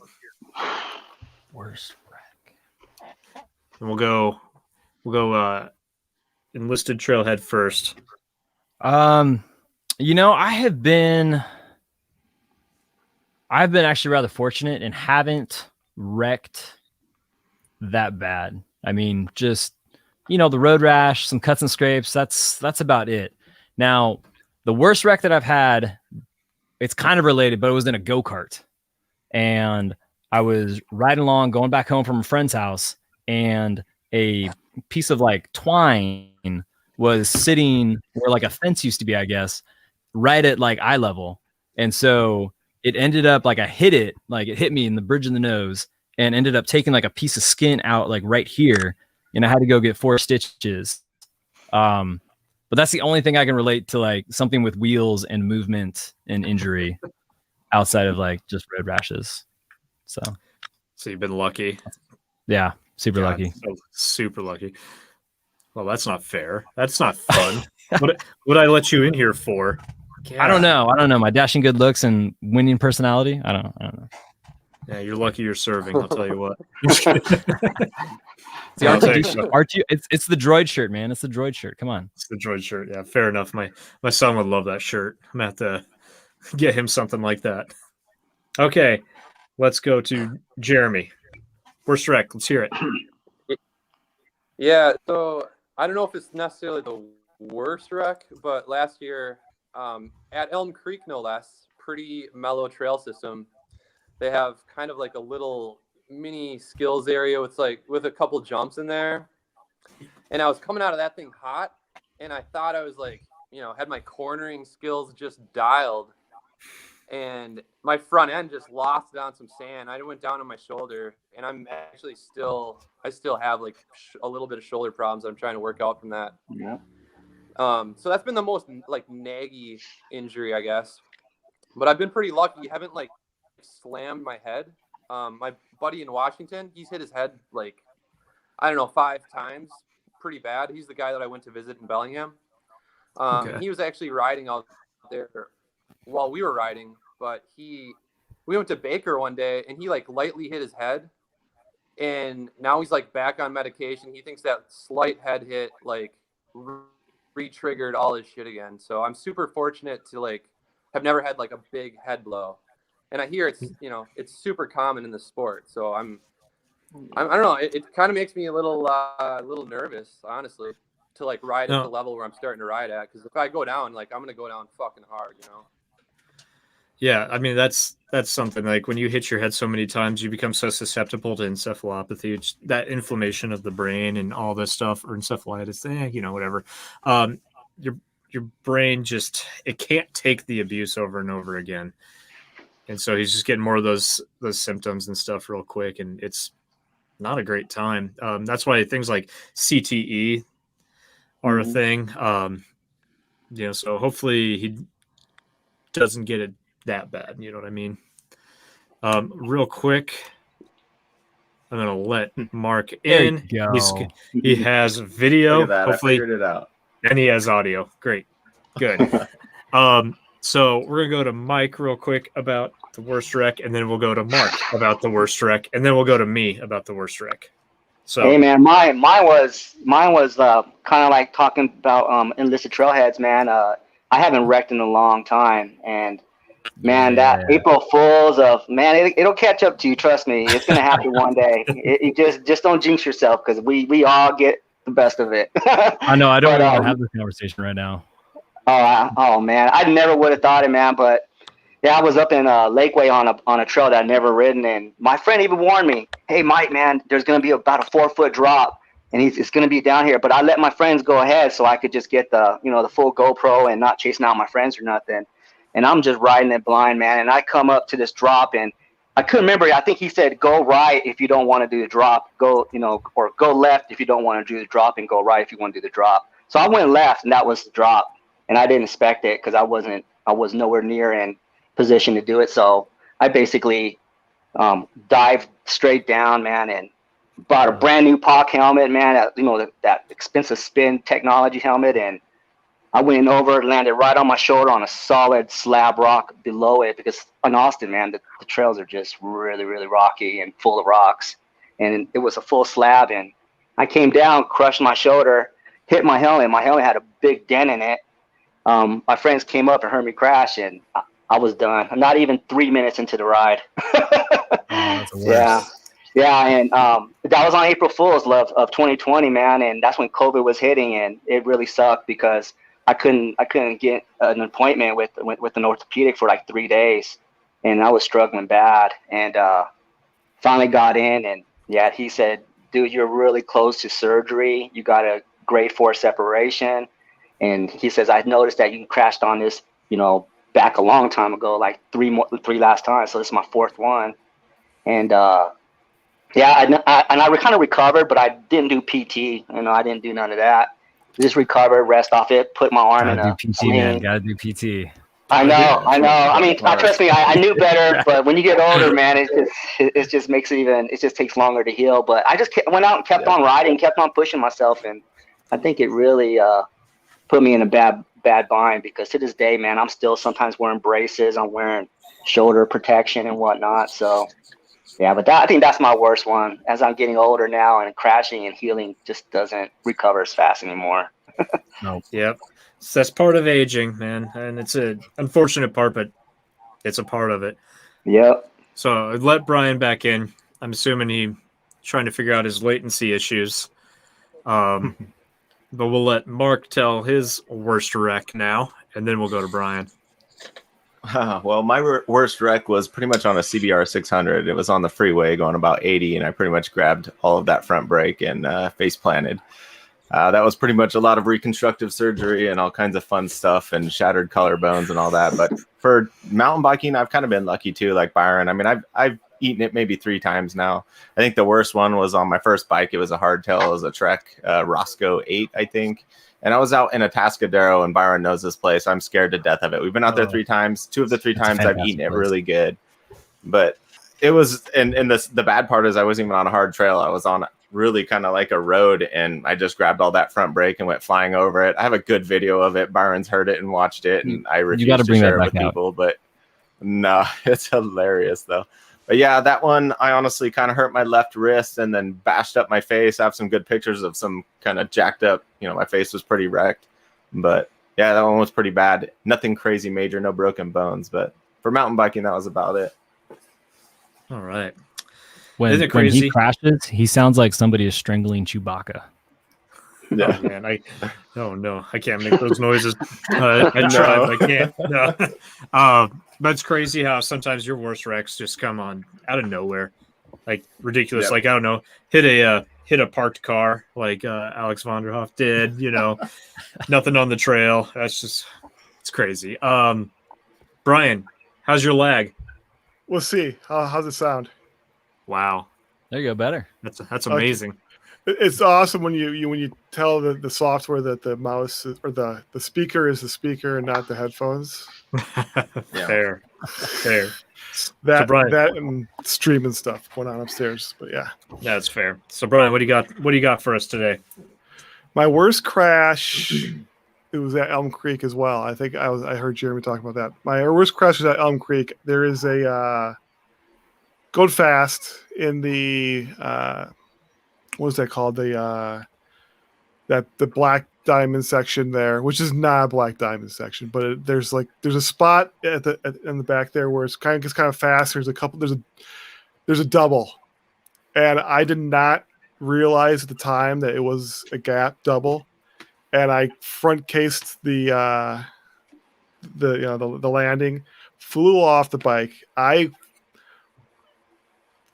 twisted around and hit my back into 3 little trees. I had a backpack on with water, so it was the scariest crash I've been on, and I've had a couple, but that was the absolute worst. It was barely got it. Went to go to just picked myself up, barely got back to the car, went straight to the urgent care and have them take a look and see if anything was wrong. But it was a tough one.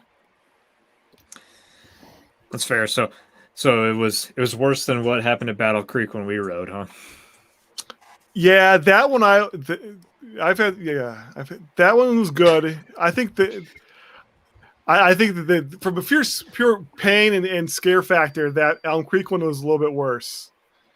That Battle Creek one was tough, and the kissing booth was a tough one too. But that wasn't too bad. But there's been some good ones. Probably the worst part about the Battle Creek one is that then it happened so early in the ride, and then we rode for like another hour and a half afterwards, and that's probably what really killed you. Yeah, that my wrist for that one was really well. The back hurt, from the impact, but my wrist I think hurt for a good month after that. I had wrist pain for. I mean, I had that one. I actually went numb in a couple of fingers because I put my hands down to break my fall, and these two were numb for at least a couple weeks. Yeah, you know what the technical term for falling like that is with your arm stretched out? What's that? It's called a foosh injury. Okay, it's fall on outstretched hand. But that was a pretty crazy wreck, and I thought for sure you were gonna wreck every time we rode, and then you didn't in Game Haven, and that was a little disappointing, but whatever. Makes for good content. It does. That Murphy crash was barely a wreck. That was just a front wheel slide out. That was nothing. You still hit the ground, so it's a wreck. So my worst wreck happened back in Wyoming on a trail called Pinball. And it's on a feature I've ridden, a million times. But I came up, it's just a rock, like just a rock, that's a rock.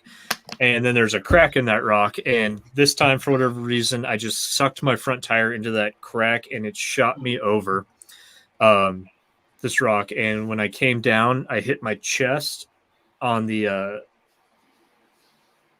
sternum, so I broke my sternum, went flying over, tweaked my neck really hard, rashed up my wrist really bad. I don't know. There's probably no way to see. And I can see hair. Yeah, that's manliness. But there's some pretty gnarly scarring on my wrist, and then just railed my manhood real good. And I ended up going and riding for like another 15 minutes. And I was just like, man, I didn't realize, so much adrenaline going on, but I rode for another 15 minutes through some technical stuff, my friends. And I was just like, guys, I can't keep going. And they all made fun of me, said I was just being a wuss. They're like, oh, whatever. You just don't want to ride because you wrecked and your ego's hurt. And I'm like, no, man. So I went back to my truck and I was their ride. So they went and rode and I just hung out in my truck for like another hour and a half while they rode. And they got back. We went to town. I dropped them all off and went to the hospital and ended up in a neck brace. Ended up getting to that broken sternum and a bunch of other stuff. And it was... So I've had broken ribs, but a broken sternum is on a whole nother level of painful when you're breathing. It was ridiculous. Yeah. And you can't do anything about it. You just hang out till it gets better. And as dialed in here said, damn, Travis railed my manhood. I'll tell you what, is that they swole up like softballs. So that sucked. And it was incredibly painful. Like a metal song is coming on about crashes called Railed My Manhood. Railed my manhood. I could work on it. I could make it so. So that wreck sucked because it put me out for a while. It's super scary when you end up in a neck brace and all that good stuff. Luckily, everything healed up. Everything was fine, but I was, it was scary. It was probably just my worst wrecking experience overall. I've had some pretty bad ones. I've had 16 broken bones. Oh, so, geez. A lot of it came from BMX, and then one injury on baseball, which was I got hit right here by a pitch and broke my jaw, unhinged it on this side and cracked it over here. Oh, that's why I don't play baseball. Yeah, I don't play it anymore. Exactly, it is. So Ryan Mass here's asking if I got that wreck on camera, and this is well before I cared at all about filming anything. So no, I didn't. Unfortunately, that would have been a good one to see. You can find that feature on my channel though if you just type in pinball gap and you'll see what it is. But I don't know. You guys got any more stories? Anything else you want to talk about? No, man. Actually, thanks for having me on, but I gotta take off, jump off, and go take care of some things. But good luck with the rest of your live stream. It was fun. Awesome. No, thank you, Byron. Appreciate you coming on again. Thank you for your service. Everybody, go check out his channel, Enlisted Trailheads, and subscribe. And then same goes for Mike with One Eye Blind, and Mark with Scouts Out, and Brian with the channel Brian Vaughn. Nice and easy there. No clever names there. No. I just realized that my name still says T Coble MTB on here, and that's just not so anymore. Okay, so this is gonna be the last question for real this time. And if Jeremy wants to come back on, because apparently I kicked him off on accident, he can come back on. It's up to him. I was trying to think of a good question. Next bike. Any plans for next bike? Mike, you can't answer. Ooh. I'm sorry. You can't answer. How about you can tell us about your current bike. Okay. All right. You go for it. Hit it up. Oh, yeah, man. Orbea Occam. Demoed a lot of bikes. I tried the Rascal, Rebel Rascal, and of course I had my Transition Scout at the time. And then I rode a Ripmo as well. Didn't made that one. Didn't last long for me, but I ended up getting an Orbea Occam. I have a video that I dropped that mentioned how I got it because it was hard to find. So I just got proactive and called a lot of Orbea dealers in the U.S. and finally scored one. So, but it was just a plain Jane bike, and I just built it up. I put factor hubs. I got what do you call it? Industrial 9? What do you call it? The Enduro 29 wheel set. They're really nice. Put tire inserts in. I'm still trying to figure that one out if that's even worth it for me. But I got the Hayes Dominion brakes, and those are really, really nice. I'm still trying to get those dialed in the right way. So it's just crazy how those pads just float like they do. But yeah, I mean, that's my bike. That's all I have for now. I with the spare parts that I stripped off this bike, I'm looking at maybe getting a hardtail, and the bike I'm looking at is the Roscoe carbon fiber. So I'm gonna build that up with all the spare parts that I stripped off this Orbea just to have a second bike, or my son can join me on some rides too. So Nice. Yeah, that'd be fun. And speaking of those Hayes Dominion brakes, they're sick. They're weird bleed system because they have a twin port in the back, so there's a whole different process to them. Takes some learning, but they are killer brakes once you get it dialed. So, Scouts out. Next bike. Any plans? Let's hear it. Well, technically, I just went and rode a YT Decoy a few weeks ago. that's And an e-bike, right? That is an e-bike, yes, and that video will You're pop out cheating, here huh? Sunday, hopefully. Yeah. Oh, I was cheating. I was cheating bad. I felt really bad for these guys. I was just like smoking by them, and I was just like, "Sorry, bro, I'm cheating today," But it was fun because, like, I'd say within like 3 hours worth of time, I rode almost every trail in San Clemente. It was absolutely amazing. But yeah, you're not really getting the workout. You are cheating 100% of the way. I believe it. So here's my take on that: is that e-bikes have their place for a certain population for sure, and you can actually push it just as hard on an e-bike and get as much of a workout. You just get to go a lot further, so that's kind of cool. But they do take some of that struggle out, But again, they have their place. So I'll stop there real quick. Dialed in, said 29er versus 27.5. Here in the Midwest, I'm 27.5 all the way. So now, Brian, any next bike plans? Yeah, just before I get into that, we do need to talk about Cuyuna a little bit more now that my mic is working. But I will. Next bike plans are not for a little bit, probably. I'm riding a Santa Cruz 5010, the V3 version of it. I've upgraded everything on that bike right now except for the frame. Put on bars, stems, brakes, drivetrain, wheels. I'm happy with it. I think that if anything, I'm tempted to do like a Bronson just so I can move parts between. Mm-hmm. That's originally why I wanted the 36, because I was like, maybe I'll eventually go to a Bronson frame. But the 5010 does, for what I'm riding here, it's more than enough bike. The only thing I'm not thrilled about with the 5010 is like when I do go out west, or I've taken it to Colorado, I've taken it to Montana, and when you're going really fast, that's when I feel like that bike gets a little sketchy. So when I'm in the hitting fast chunk, that's when I feel like that bike just gets a little over. It gets a little out of its element. So it's a trail bike? Is that what a 5010 is? I've got it set up as a 140, 130, 27.5 bike. Yeah. So for around here, all our trails are, under 1,000 feet of elevation. Most of them are like 400, 500. You're not climbing at all, basically. I mean, you're just going up and down, and you're getting to get to 1,000 feet of elevation. You're doing like 3 or 4 climbs on that one ride. I mean, you're not getting, it's just not big climbs, not real big fast stuff. We do have places that you have some rocks and some drops, but like a lot of the stuff here is, at least in the Twin Cities area, is pretty tame trail. It's glorified.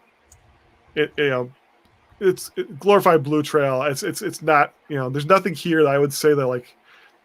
There's no place in the Twin Cities that I would say when you're going down fast. Maybe Goat is the only one that it's like where you can actually go have a high speed crash. You're gonna low speed crash is what you're gonna do if anything here. So even the one spot where I think I crashed at Battle Creek, that was like it was more of my tire got stuck and I got flipped over the bars than going fast and crashing hard. It was more of and I landed on a rock. But that was about the trails here are pretty tame. But I'm not sure where Mark and Mike are from.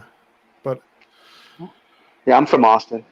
Austin, okay. Yeah, I'm San Luis Obispo, California. So we got a lot of steep, janky, fun rock stuff for sure. But yeah, the climbing is brutal. Like I do a lot of walk a bike or hike a bike. Yeah, that's not the case. Even the stuff here that's kind of rocky is probably more like Sedona, where it's like, you know, in Duluth is like where you have, or like St. George is actually what Duluth reminds me a lot of St. George, where it's a lot of rock. It's like hard rock because it's all you know, big stuff, but not the Virginia or not the Red Bull Rampage stuff, but more of just this rock and the rolls and some of that techy stuff like that. But no, you know, this isn't desert riding. You know, I was joking earlier, like Elm Creek is like the smoothest trail you'll ever ride. And I've done like we were talking Cuyuna earlier. Cuyuna is like the locals here. Cuyuna is like the number one like trail center, and so they hate it when I shit on it. But it's like it's really a lot of like really groomed, machine built single track. So it's not, you know, there's some spots where it's not bad, but mostly it's, you know, it's not that awesome. It's awesome for what else you ride in the Twin Cities, but it's not for like if you know, Third Divide is at Downeyville is better than anything like all of Cuyuna like is downhills lined on top of each other. It would be like maybe like a quarter of it. You're never going to go as fast as you on Third Divide as you're ever going to go, and you'll never go that fast in Minnesota. Maybe somebody like if you're pedaling really really hard can do that. Chris could probably do it. Chris could probably if you find some downhill where he could probably get up those speeds, but it's just not like anything here. Like all our downhills, like at Cuyuna especially, I think the downhills are maybe like a minute long. Yeah, it's So, super short downhills. Goat's like a minute at most. It's 40 seconds. 40 seconds. Exactly. Yeah, see, it's crazy. Hey, that's the best downhill in the Twin Cities. Yeah. Hey, Mark. 40 seconds. Mark, am I like totally tripping out? Okay. Yeah. Which pill did you take, the red or the blue? Got to find out. Oh, right. Is that what's going on with my screen right now? Is that all crazy? That's all crazy. Can you guys see that too? It's like a camera spinning, maybe. We can see it too. Yeah, maybe I'll get off of this because that was just gonna be even lamer. All right, sounds good. I'll just kick you off. All right. Hey, thanks for stopping by. Everybody go check out Scouts it's nice out. meeting you guys. It's nice to talk to you. Yeah. Man. You guys. All right, later. We'll play later. So I gotta hit some of these comments up real quick. So, where am I? Padavan, whatever. Good. Congrats on the new bike and going up to that 18.5. I'm glad that size is working out. That's rad. And then Eric from Riding Dirty wants me to gent it up, but I'm not going to because it's late and you don't want to just hear me playing a non-amplified electric guitar because that's stupid. And Lewis with crank pushers. No, you didn't miss me doing anything with music other than talking about it. So I asked these guys what their plans are for a new bike, and obviously Mike talked about it. He has a new bike already. Brian doesn't really have any plans, but possibly a Bronson. Yeah, right there. And it's sick. It's all black and gold. It's a dope color scheme. So check out his channel to see it. Go to his Instagram. Check out Brian's channel. Check out his Instagram. You know, all that. Make us feel like we're real influencers. That'd be fantastic. Plans for me is I need to graduate school, buy a house elsewhere, get a truck, and then I'll think about a new bike. But right now my Remedy is killing it, and it's far from stock. I've updated the crap out of it, so there's really no need for me to get another bike, even though new bikes are always fun. And Alex Vonderhoff there wants me to play the acoustic and stole my bandwidth, Joe. So Mark couldn't, he started freaking out on the camera. His camera started freaking out, and it's all Colorado Kid's fault. It's all Joe's fault. Everything is always Joe's fault, in case you're wondering. So if anything ever goes wrong, it's not a thanks Obama. It's a thanks Joe. Always like, great. Thanks a lot, Joe. So you can blame everything on Joe at all times, just so you know. But I think that this has been going on for a while, and I think it's a good time to go ahead and kill it for the night so that I can go hang out with my wife and you guys can get on with your guys' life. But I super appreciate everybody coming onto this live stream and hanging out with me and talking. And it's always such a fun time. I need to answer Ryan Mass real quick. Do you like jumps? I love jumps. So much fun hitting jumps, and that's the BMX kid in me and everything. Oh, and now Eric finally wants to come into the live stream, but Slacker. you missed out, bud. Riding dirty, you missed out. You don't get to get in on the influencer Get it in on here. lifestyle. Let's see what he says. Let's see what he has to say. He always has something to say, right? All right. Put him on, and we'll finish it with whatever stupid thing he has to say, and then I'm getting off for the night. So come on, Eric. If you want to get on it. Biggest jump I've done. So biggest jump I've ever done there. I just want to show you the bike. Good Lord, will it get on? But biggest jump I've ever done, Ryan, is at Trestle Bike Park. It's about 40-foot top or so, and it's pretty sick. It just flows so well. So you have plenty of speed. You don't even really notice it. So if Eric isn't here in 10 seconds, where's the link? Oh my God! So I have to do all the work for him. God, I'm sure that link is pushed out pretty far. Well, he should have kept track of everything instead of working on bikes. Big dumb idiot. The wooden bridge? No. Are you guys having any plans for this year? Going anywhere outside of the state to go ride? Yeah. Nope. I'm just planning on surviving. Yeah, I'll probably end up doing a Colorado or Montana trip. Maybe California, man, nice. But not sure. Yeah. Yeah, I'm supposed to go to Bentonville at the end of next month, but I don't think I can make it with my group. And then August, we're heading up to Breckenridge to go ride. So Good. Here he is. Here's the man of the hour. What do you want? There he is. Jesus What up? Christ, What's up? Dude, why is it so quiet? Who? You? Oh, so we're building a bike right now. Check it out. Man, what time is it over there? It's like 10:30, almost 11 o'clock here. It's 8:30 over here. We just finished the bike right now. Wow. Can you guys hear me? Yeah, we hear you. Yeah, we hear you. Oh, okay. Yeah, we're about to put on the decals right now, as you can see. Is that the red line GT? is looking all pretty. Oh, the red line. Okay. Red line. Yeah. Yeah, that's looking Isn't it good. cool or what? Like, we It's seriously nice. just finished it, like, right now. That's- And then, dude, I was like trying to like follow you. My phone kept dying and yours kept cutting out. And I was like, oh my God, in the middle of trying to build a bike at the same time. And I had my phone like set up watching your live and recording and making a video. It was insane. Uh-huh. Why would you do that? That's just silly. Yeah, well, I have to get this done because, wait, are we on YouTube still? Everyone can see us on YouTube? Yeah. Oh, okay, well, then I'm not going to talk about it because it's a surprise. But I'll Okay. text you, Travis, and let you know what's going on later. All right. Sounds good. All right. Well, I'm going to kick you out of here then, but it's looking sick. I'm going to send us off with a little bit of acoustic. And we're all done up. So thanks All a right, lot, gents. everybody. Yeah, Have a good night. Yeah, man. Night. See ya. Thanks everybody for stopping by. Crank Pusher's there. Yes, we'll have to do a live jam shred off. Riding Dirty is a tease. We all knew that. He's also a jerk. No, I'm just kidding. He's a really cool guy. But thanks, Mike. Thanks, Brian. Thanks for coming on. Appreciate you. Likewise. So we are going to end this off in just a couple minutes. So thank you, everybody, for coming in. Appreciate it. And I say a couple minutes, I mean a few seconds. So everyone have a good night. Appreciate you stopping by.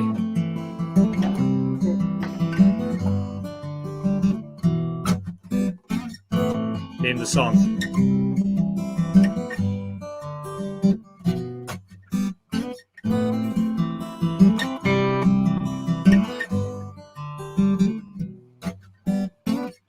No names.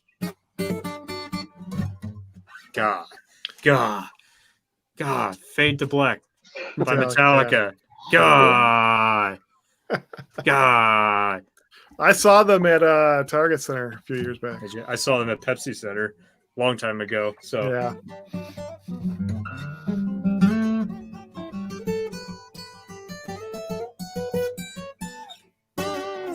all right, everybody. Good night.